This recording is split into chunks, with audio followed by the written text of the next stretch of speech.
Can you see that? That's a picture of my mom in the middle, my sister, and me.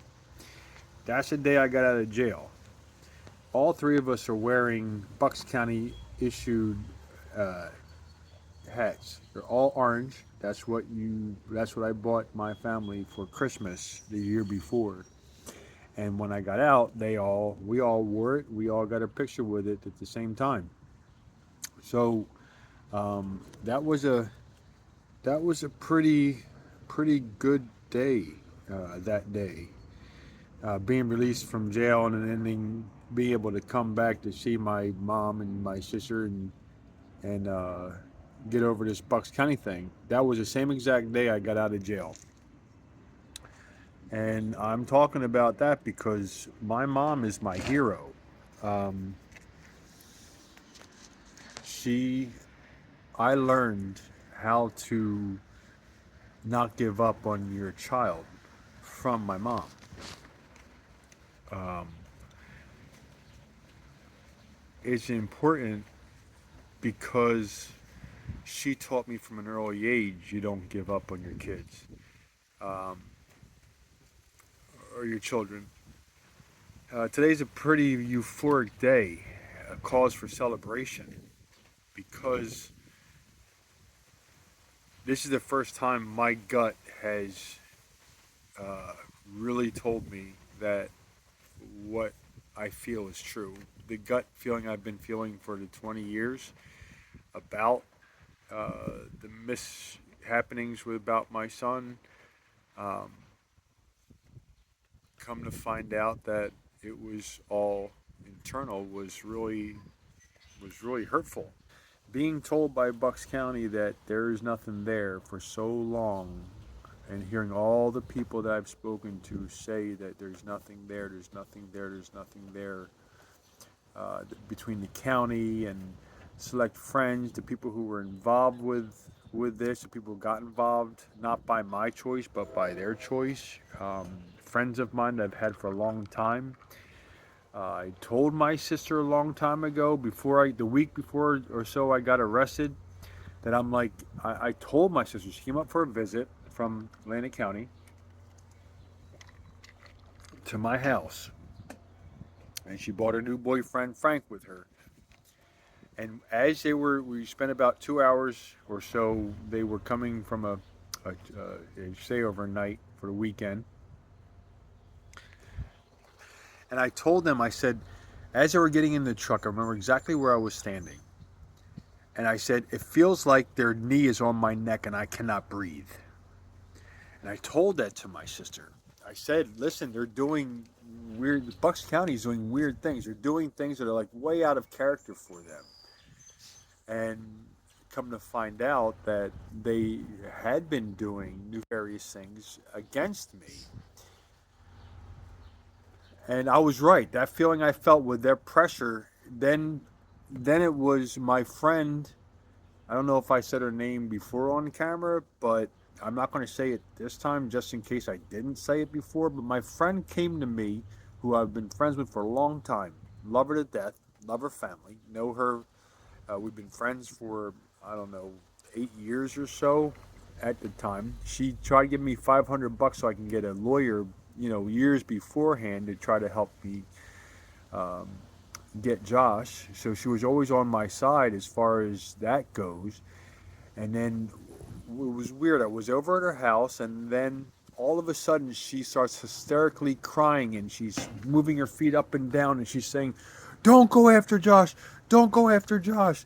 Don't go after Josh! Please, please don't go after Josh!" And I never told her I was going after Josh, like before I got arrested.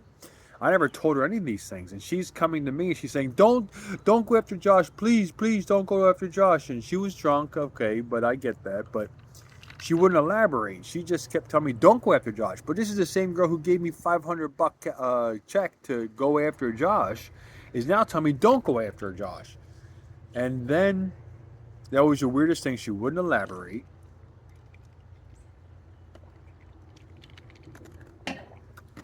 I tell my sister, it feels like their knees are on my neck and I can't breathe. Then my best friend tells me, don't go after Josh. And then the next day when I confronted her about it, she says, her exact words were, I'm going to do what I need to do to protect my family. Quote. And I'm like, wait a minute. We are family. She used those words, we are family. She said, we're family. Um, those were her words. She said to me years ago, she goes, you can't get rid of me that easy. We're family. So I had my family member, good friend, love her to death, still do. Haven't talked to her in years since then, because somebody scared the crap out of her enough that she was hysterically crying, and then cut me off, and then ghosted me. Then something happened all of a sudden. That was like the last interaction I've had with her, was to tell me to don't go after Josh, which I never told her I was going after Josh. But somehow she knew. She told me about something that was coming, and I listened. And then I got arrested. So if you watch the videos of the day I got arrested, what was that? September 9th, 2021. If you go look on the videos of the day I got arrested, which is the day I made the video sitting outside of the parking lot saying how this, whatever happened with this policeman who told me to leave and never come back. Leave, never, leave, Mr. They'll never come back. And then they arrest me. Oh no. Then they set me up that morning. They called me up and said, "You have any more documents? Send them to us." So I emailed to them. I brought it in person, and then they arrested me. Then they sent um, Lenape Valley to my house to try and see if I can flip to see if I needed help. But what I didn't know, what the officer was doing at the time, was he was trying to set me up for a 302. He got in my face, came right this close to my face, and said, "What do you want? What?" I said that in the video. So if you want to go look back on the video from that day, it's there. I never understood it. But what I found out was is he wanted me to put my hands on him so he can arrest me and tell the judge that I need to be thrown in jail. So what I didn't do that day was go to jail that day, and he couldn't 302 me. So what he tried to do in person that day was try to get me to put my hands on him so he can go and arrest me, put handcuffs behind my back, and rush me right into the police station where all this all happened when I freely gave them the information that says that she tried killing my son. And they say, no, we're going to take you instead. And I said, okay, here we go. All right. So I documented that whole entire process. So it was no surprise um, that after all of these years, they've had their own medical doctors clear me from any sort of mental issues. Um, I was seen by they didn't have a case against me, so they played it around for a whole year, and then eventually they played off these cards about saying I was legally incompetent, which is not the same as intellectually incompetent. It's where my lawyer never told me to my face, and the lawyer was a public defender who was on their side the whole time, and ushered me into their jail system, never giving me the legal notices about I was supposed to do, about how to rectify the situation, about a court order that I needed to be evaluated prior to being incarcerated. I was never provided that information by the judge, not by my public defender, not by. So they really set me up to go into jail.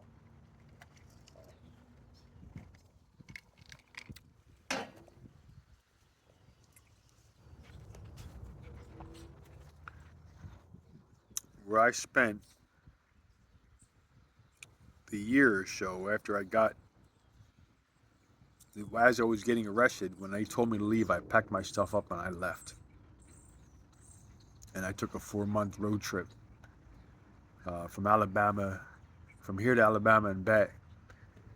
And I love this country.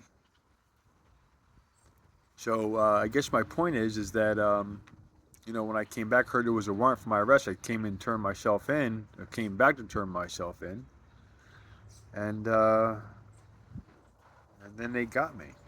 I was in jail for 2 weeks because they said I had COVID, which I had no symptoms, but they said I had it, and I was quarantined for the 2 weeks until Bucks County got me and out of Camden, and then, um, I spent 2 weeks in jail first, and then I was released on bail, and then had to go back a year later, in which case they pretended I had legal incompetency. But my public defender never even asked me my side of the charges or never asked me my side of the story. Didn't even care, didn't even ask me nothing about what happened, which is funny. Um, I gave him a copy of the Constitution that I bought and paid for, so that I think I left him a message too. I said good luck or something like that. Um, hoping that he was going to fight for my rights, but he wasn't fighting for my rights. He was covering up for the county. So um, I knew there was a lot of nefarious things going on with the county for this whole entire time. They did so many different things wrong, and it was all out of covering their butts.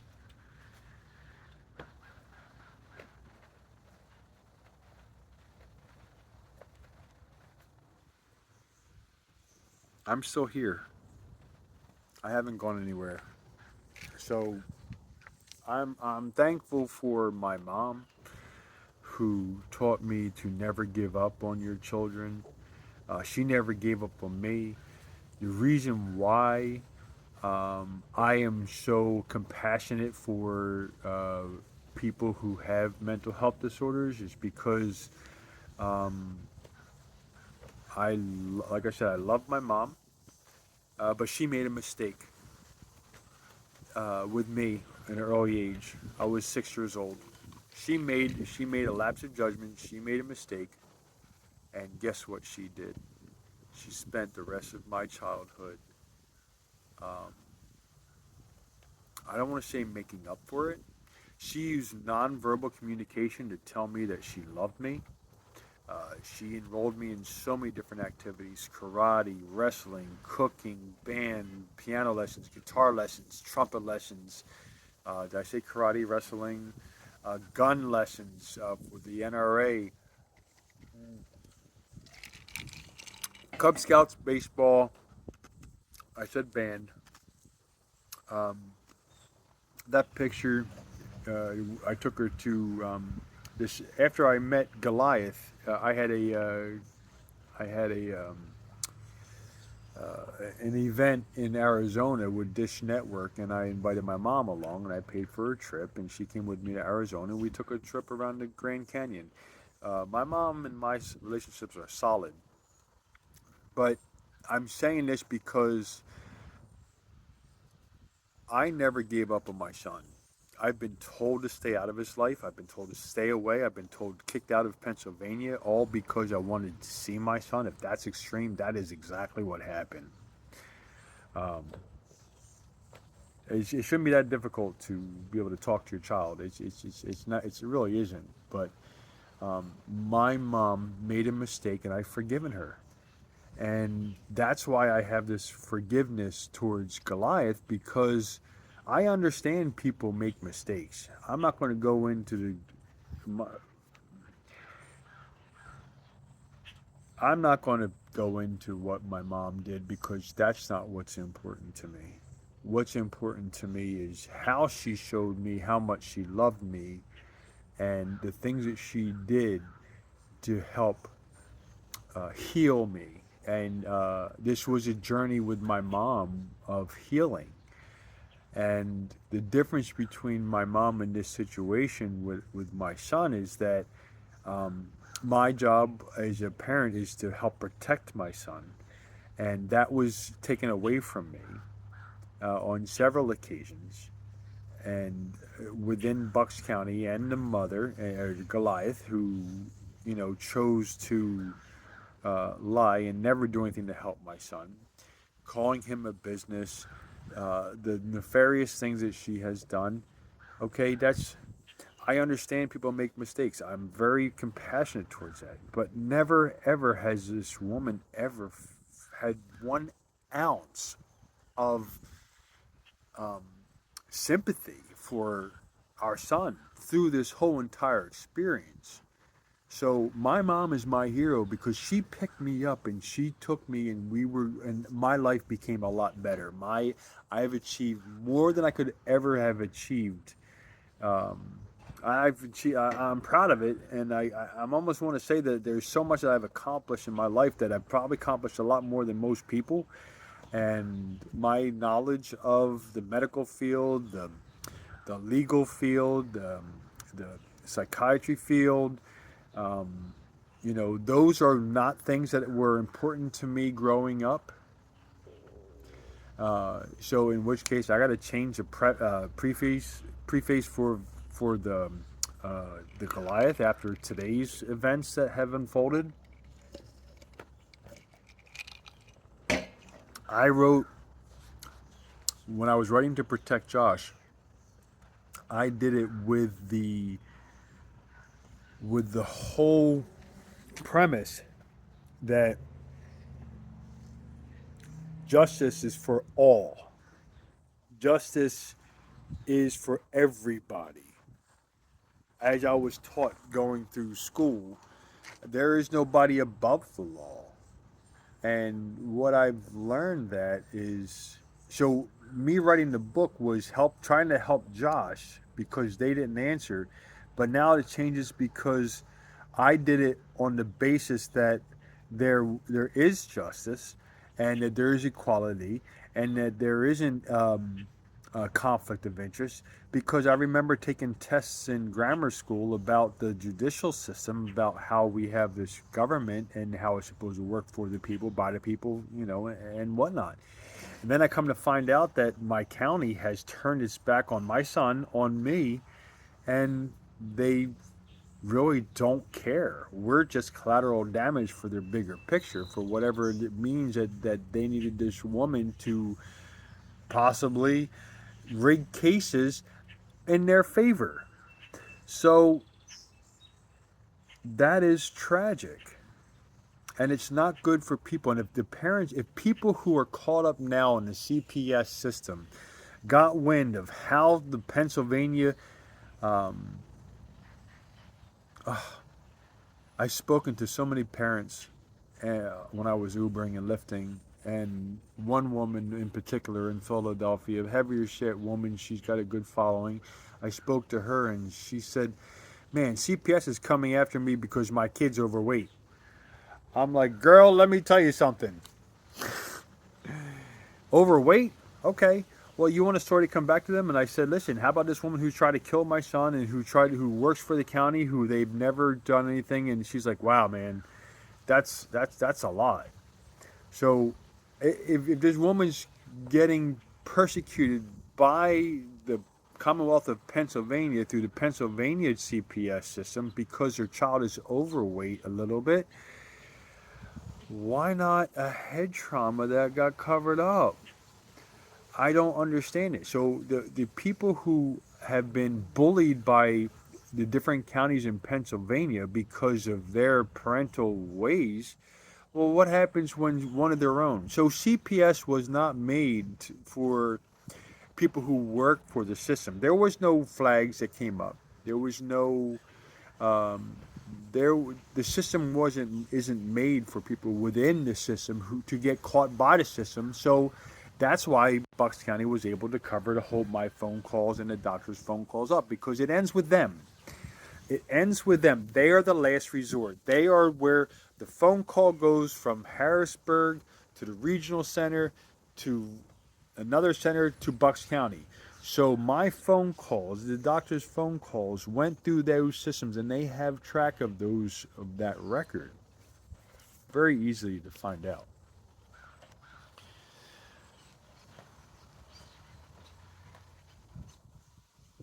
Today's a day of celebration because my gut has never been so felt free.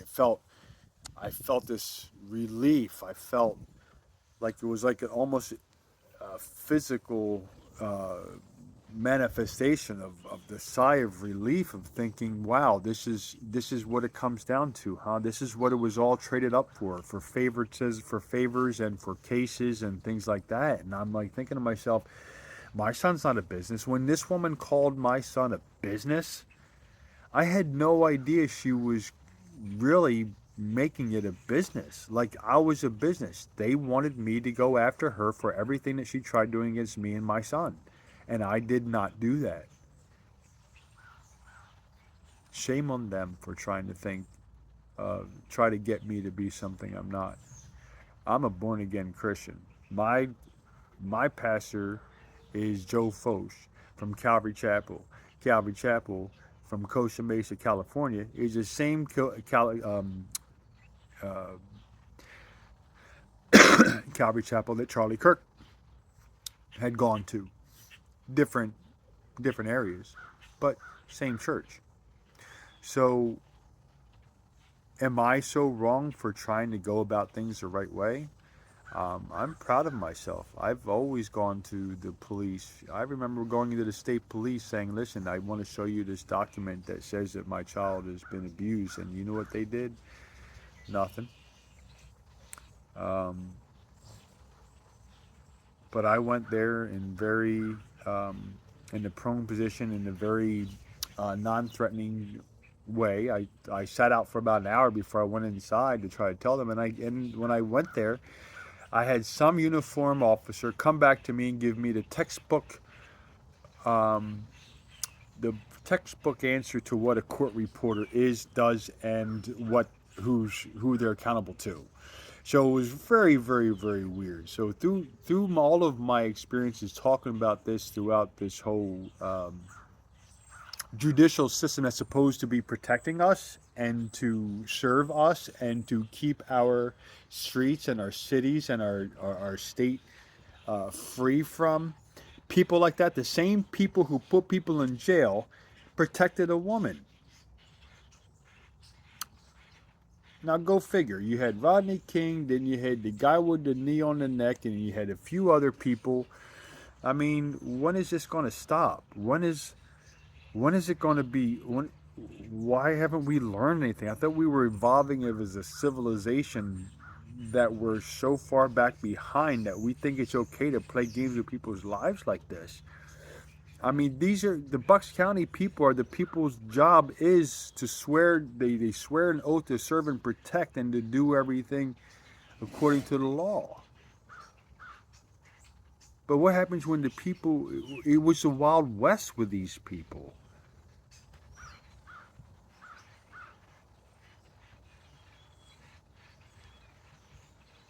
They do it without consequence. They putting me in jail was nothing. It cost them $1,000 a day that they got a kickback on to keep me in jail for 13 months. The amount of money they got from me just for me in the Norristown State Hospital, which I want to read my journals from that time in there. But they got a kickback from that, and they got a lot of money for putting me in jail because that's how the state works. Bucks County finds if somebody needs to be locked up for a certain amount of time, and the state pays for that to happen. So the Pennsylvania should know that they're just locking people up just to lock people up without a real case.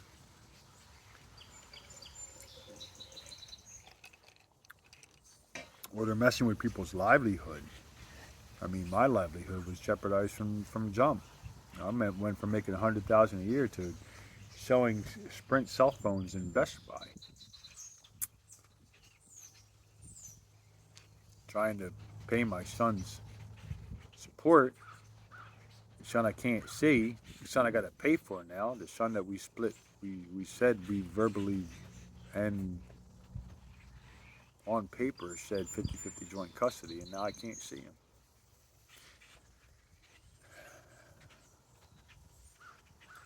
It's not supposed to be this difficult. And obviously, this is out of the norm, the extreme. Women like this do not usually enter the judicial system. Usually you have normal people. And that's what the system is made for. The system is made for people who tell the truth. I mean, to be fair, she really lied her way through all those things in order to save face, but really it did nobody good. Like, she thought this was going to be a secret kept forever, and now I'm sitting here on YouTube telling this story about how she tried to kill him and how the dog was before him, and then what was happening with Peter Porter's kids and what happened after that. I mean, she can't keep all the lies straight. Um, but she does have the cover of the county. They have 100% got in bed with her, and they have never changed their stance. They never have opened the door for me to have a conversation with them. So if the time comes, I'm probably not going to talk to them. I'm probably not going to have any conversations with them because that time has ended. So I guess on this day of celebration, I celebrate my mom and her tenacity to never give up and always do what's right for your kids no matter what. Even when your mistakes happen, you forgive, you forget, you move on, and you grow and you just learn. And that's my biggest thing, learning. Every day I want to learn something more. I want to learn more and more and more, and I do. And I soak these things in. I can go technically, forensically through a lot of these little details. Got my experience from technical things, putting up satellite dishes. I learned the systematics of how things are supposed to go. When you're here and you're trying to go out there to 23,500 miles away to try to point a satellite dish, you got to know where you're headed to. The satellite's up there, it's up in the sky, and you got to be you got to pull out your compass and say this is where it's going and this is where it's going and where I can mount the dish at and do it and then program these things. I was breaking down computers in 95, 96, 97. I had a lot of experience on how rhythms of things and how things are supposed to go and move. So I got my grounding from the legal system in a terrible public school, which they need to change that. They really need to go over what the rights are of people in school. If you're going to tell us about how this pretty America came about and how we sat down with pilgrims, which none of that ever happened, but then go ahead and treat us wrong because we don't know any better because they don't bother to teach us. I think that should be changed in the public school system. I got to tell you, I'm an advocate for quite a few things. Getting your kids, your young children, with allergy tests. That I'm a big advocate of that. I tell every parent, get your child tested. um, Redo the public school system. Let's just make this more fair where kids can know the expectations of the legal system. If you're going to go as far as pretending that we sat down with Indians and some beautiful table where we all came together and did that, that's far from the truth. It was bloodshed. Read the Indigenous Peoples Version of the United States of America. Highly recommend it. Love that book. Read it twice in jail. But they want us to believe these things, but at the same time, you know, when we're that ignorant, we don't know the law, then they use it against us. And even when they have all the power, they use it for the wrong reasons. So if you're caught up in a CPS system or in Pennsylvania or anywhere else, ask questions, dig into it. Don't let them come in and tell you they don't want to do their job. This is what I found out through this whole entire thing for 25 years. In this case, having to do with my kid because of her close proximity to them, because she works for them, they don't want to do their job. The first phone call that came in, they had a choice: investigate, send it to a different county, or there was one more thing. But this is where I come to conclusion today. Today was about the voicemail I received from the detective, or no, a conversation I had over the phone with the detective I recorded, when he said the words, Mr. Edel, the Dr. Joshua Saul was a must report. So they didn't report anything. I said, yes, she did. He goes, how do you know? I said, she did. She recapped it on the paper. And you know what he said? He changed the subject and moved on. So, what he didn't say, and this is where it becomes fun, is Mr. Edel, I looked into all of the records. He never said, I looked into all the records. The dates that you're talking about, none of these things correspond with anything that having to do. So he didn't even pretend to investigate what I claimed.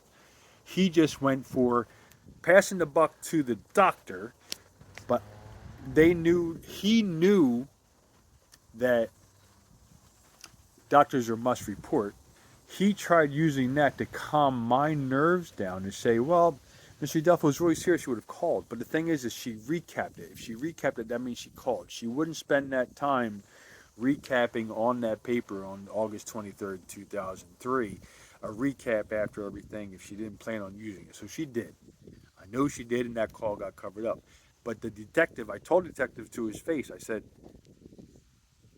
the doctor did call. And you know what he say? He didn't defend it. He didn't say I looked into anything. He didn't say I spoke to the doctor. He didn't say we spoke to the doctor. I spoke to the doctor. Dr. Klein of Southampton Pediatrics.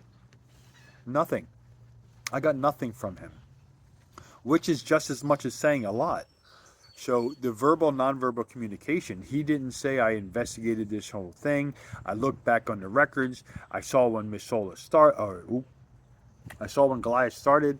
I saw when, when this supposedly had happened. How about the other concussion that he went through?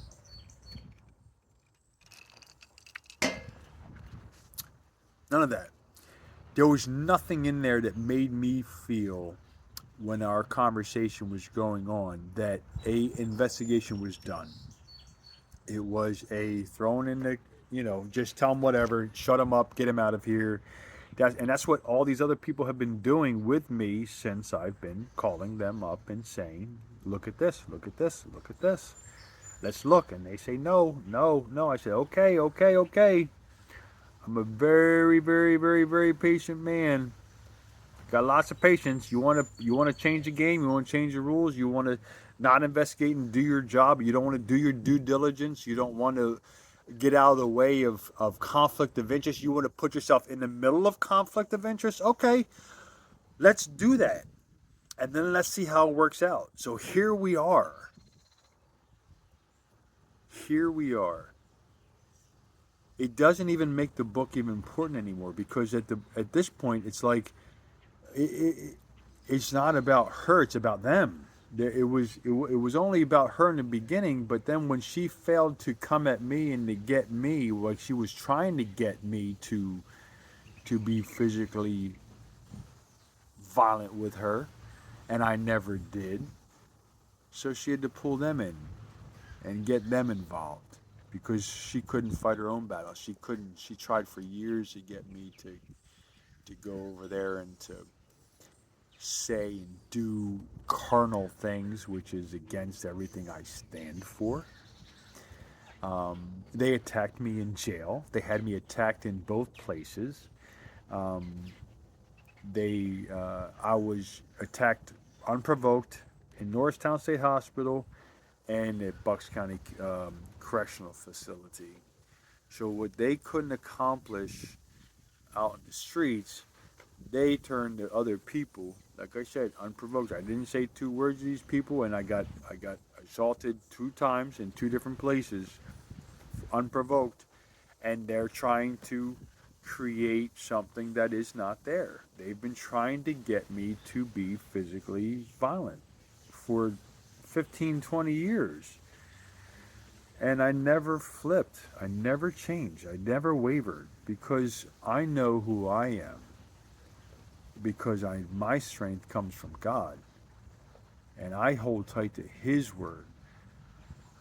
Don't forget, I spent the first 10 years of my 20s reading the Bible verse by verse, chapter by chapter, line by line by line, studying, praying, and loving God, getting to know who He is and the real God, and to know that I'm His child, and know that I'm going to have everything taken care of for me. I don't have to worry about anything. I don't have to worry about any of this stuff.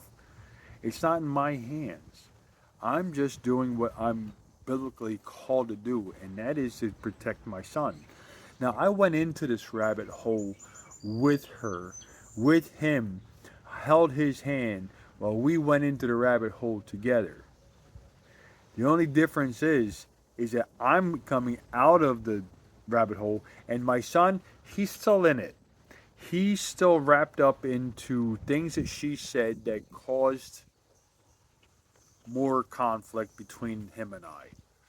And was something she's very good at. She's been doing ever since it's all notated in the diary of all the times she, you know, he loved me, and she couldn't handle that. And my sister says that's why she's jealous. I said no. She was angry. She had problems from the beginning.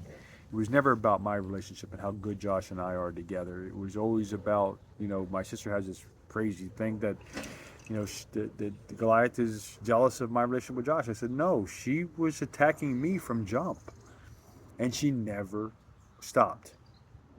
Every year, I mean, I have her on that. I posted that other video about how it was attacked online.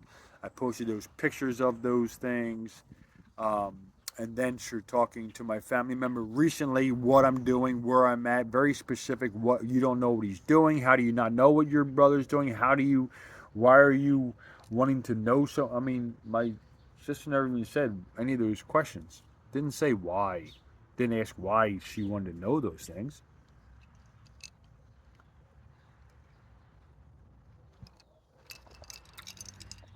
They went after my friends, people I care about.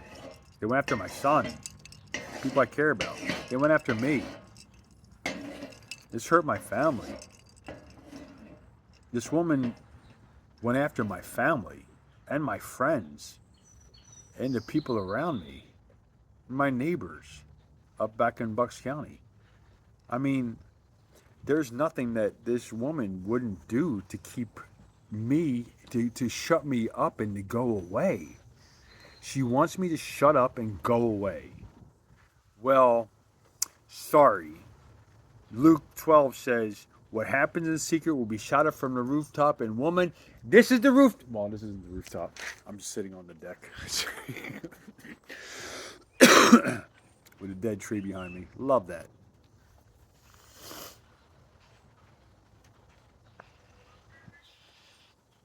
No, I'm going to make sure I tell this story in thorough. I'm going to be very, very specific. I've taken lots of beautiful notes.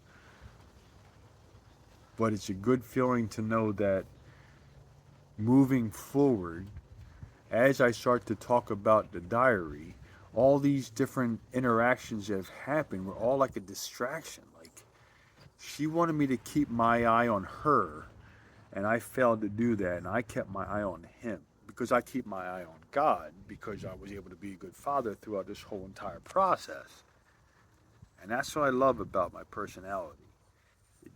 Nothing, no matter what she did, when Josh and I were together, we had our own cocoon, we had our own circle, we had our own bubble. He was as safe and secure and loved and cared for and cherished, and the joy and the peace and the love was always there. Look at my videos; they all say the same thing. My son and I, our relationship were beautiful. That was my videos I took of my son, or my son taking videos of himself. There's no doubt about that. You can't change that. And he doesn't remember one bit of our first 10 years together. And that's part of the brain damage that he suffers. He doesn't remember the good stuff that we had 10 good solid years, even through the bad. While the bad was happening on a regular basis, it was always good in here. It was always, for the most part, 90% of the time, always good between us. We were always good. There was never any issue. We didn't yell. We didn't fight. Him and I, we talked. We loved each other. Um, we, him and I never argued.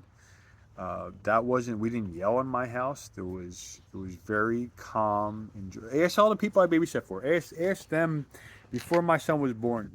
Ask the parents of the kids I babysat for. Tell me that those kids were good. They were great. So, do your homework. Take my advice. Go talk to Calvary. Let me show you all of the. Go look on my YouTube channel about all the thoughtful thank yous I've gotten throughout the years. Um, Time spent with people and changing their lives. That is who I am. So even though the county tried to make me sound like some kind of mental health crisis person, their own doctors have proved me um, fit.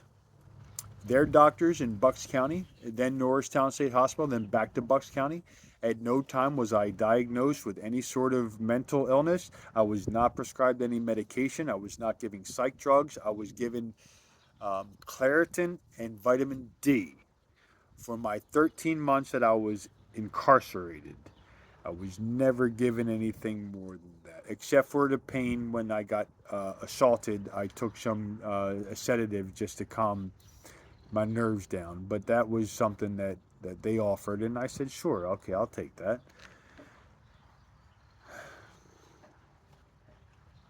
So their doctor says I'm fine. Norristown says I'm fine. Bucks County says I'm fine. And then they had the nerve to put into my parole stuff that I had to be on parole for a year and pay fines and whatnot. That I had to go get another mental health evaluation. So that's 4 mental health evaluations in 2 years. Their doctors saying I'm good. State hospital saying I'm good. County hospitals say I'm good. Atlantic Care in New Jersey here say I'm good. So guess what?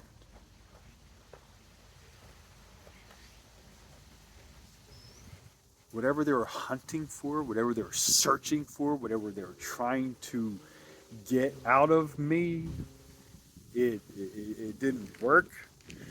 Whatever it was that they were trying to get me to do, to say, or to react in a certain way, that never worked. And I'm darn proud of that. So they sent Lenape to my house the day I got arrested, and that didn't do anything. The police officer couldn't get to put me in jail that day. That didn't do anything. Then when they got me into jail, they learned nothing new about that. I was quite fine. My nerves were fine. They give you a test when you go into jail. Excuse me. They did to make sure that I was, not on drugs and not like shaken or have, I took no kind of, you know, um, anxiety drugs. None of it gave me anxiety. I was at peace. As a matter of fact, when I first got to jail after my 2 weeks in Camden, the next year when Bucks got me in there, and I said, this has got to be crazy. This is crazy.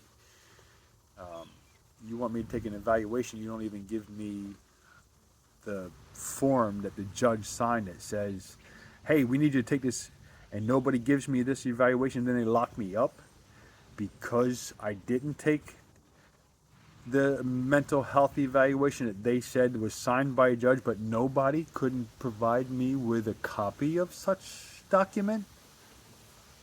Not even my public pretender couldn't even give me that little piece of paper that says, so without the paper, they were trying to say I voluntarily gave myself an evaluation, but they really called for it. But what they didn't do was provide me with the legal document that says such thing, and then in that case, and then they're wrong,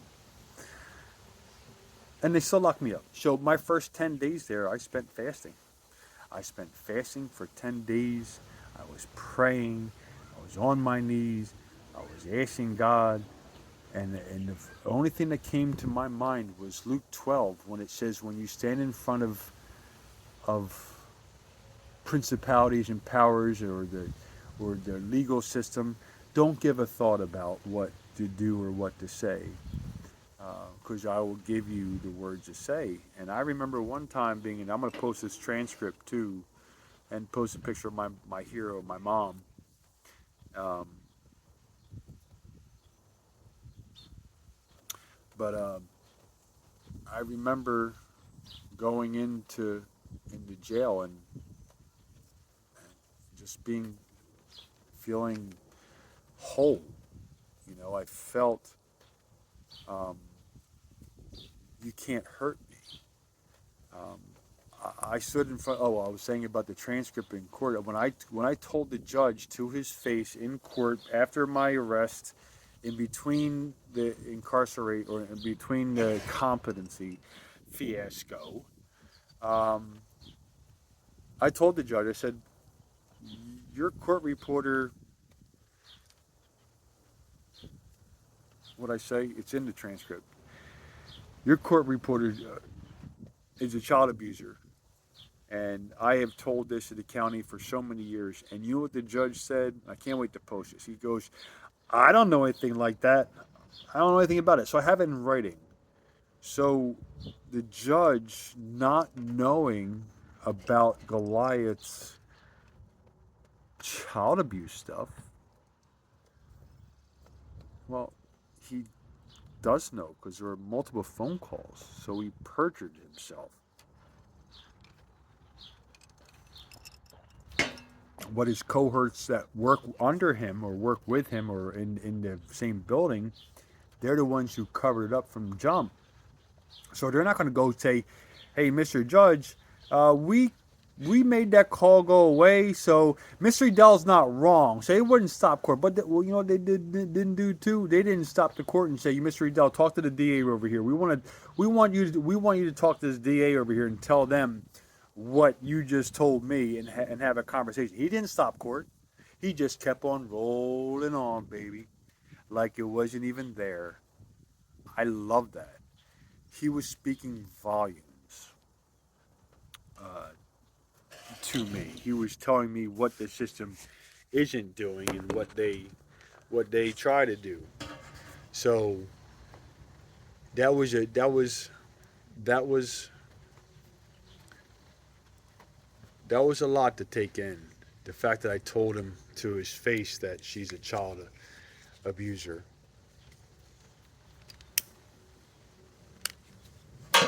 But yeah, he said, I don't know anything about that. So when I post that, they were told.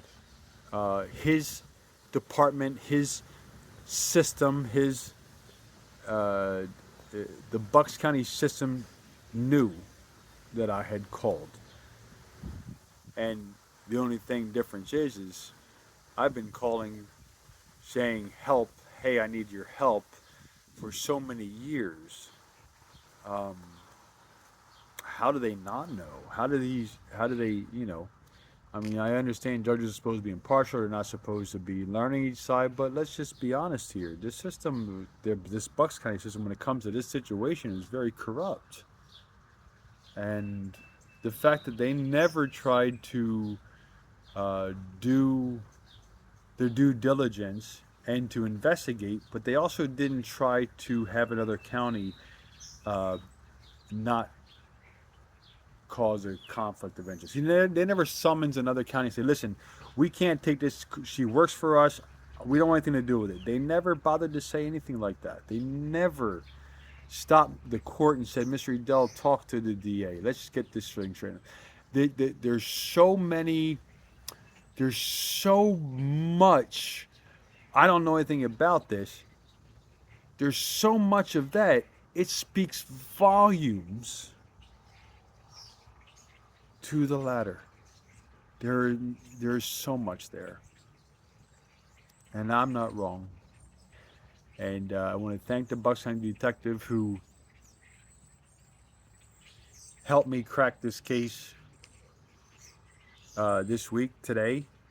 Who, when I realized that Dr. Klein did in fact call and report, And then we come to find out that this was favor number one, I'm assuming, um, that was used for future cases.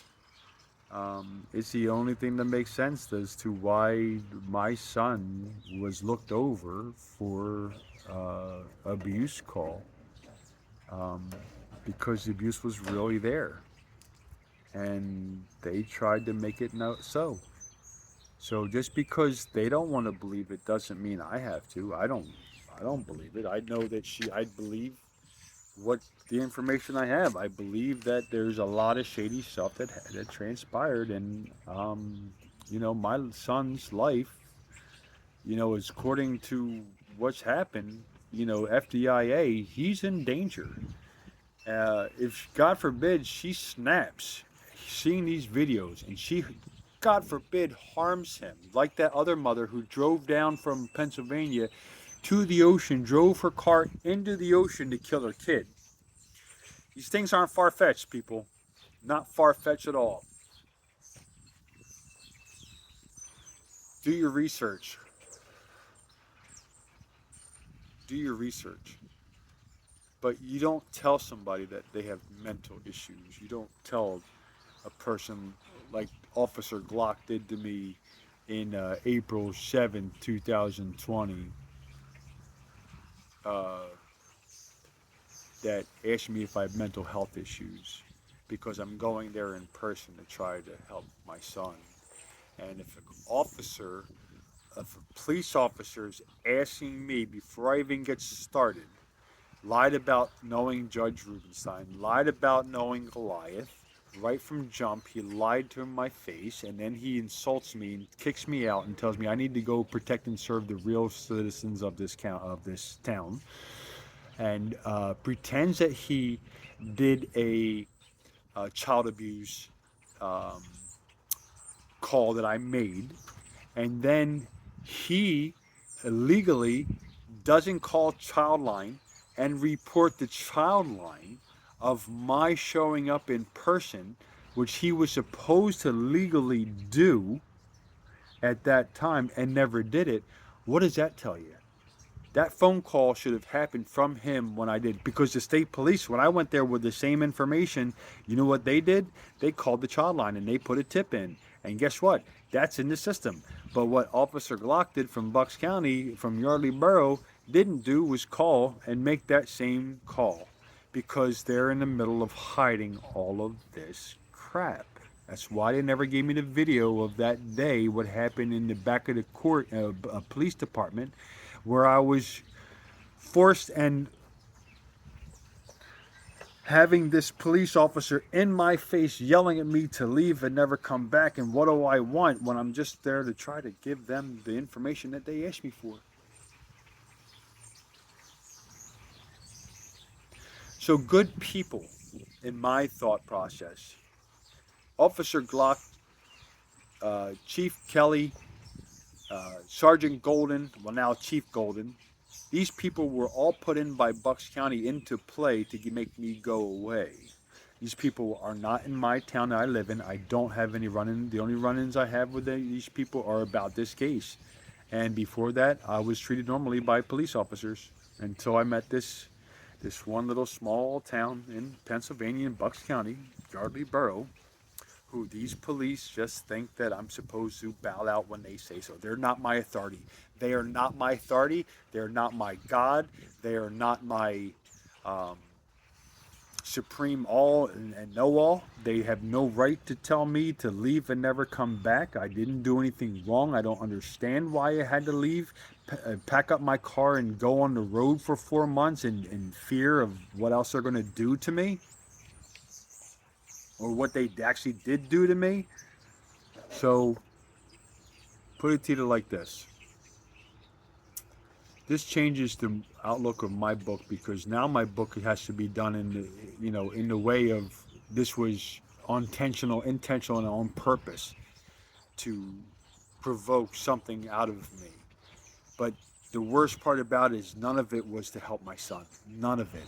It's just all smoke and mirrors. It's all blah blah blah blah blah. you know, trying to avoid the actual honesty and truth about the situation that nobody wants to talk about. And that is clear as day. Even when I told the judges, I have all this stuff documented on, and they said they don't care. They don't care. So guess what? I'm gonna get stronger with my videos. I'm gonna keep vlogging about what I'm going through. This was a very big day for me. In a big day as far as this case goes. It's incredible how much time and effort and thought process I've put into this, and I really am proud of how kind of honest and how kind of what's the word I'm looking for? How I've been reporting about the facts. So I'm proud of my facts. I'm proud of trying not to be emotional about it. I've kept my emotions out of this just about the whole entire time. I have lost my shit when it came to my son and losing him, but that we had to go on, move on because that's what the reality was.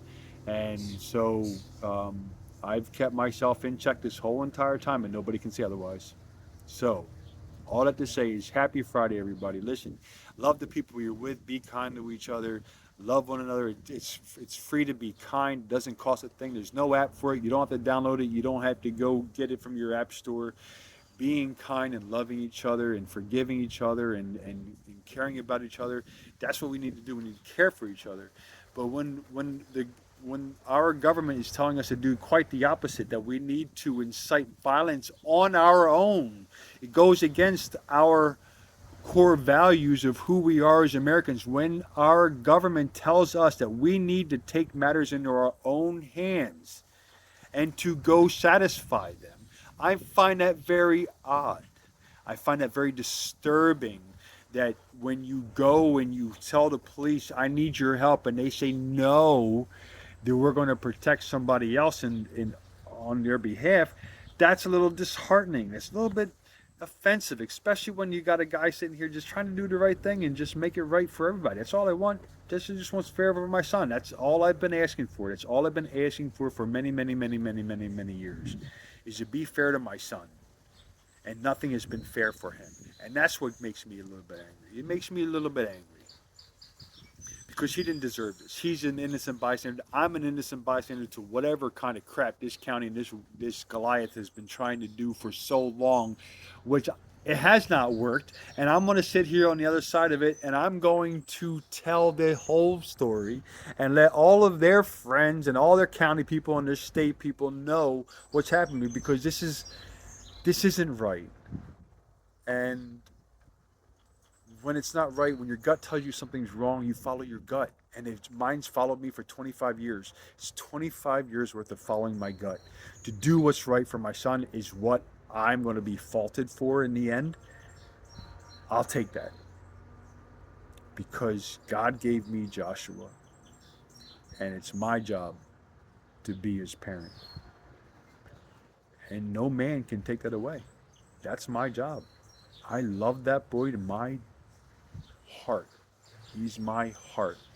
He's a he's a victim in a war that was brought on to us both that we didn't know was coming. Well, guess what? I'm on the other side of it. I'm free to tell my story. I'm free to tell his story, and I'm going to keep doing it. So be blessed. Love one another. Care for each other, because you only got one life to go. Thank you.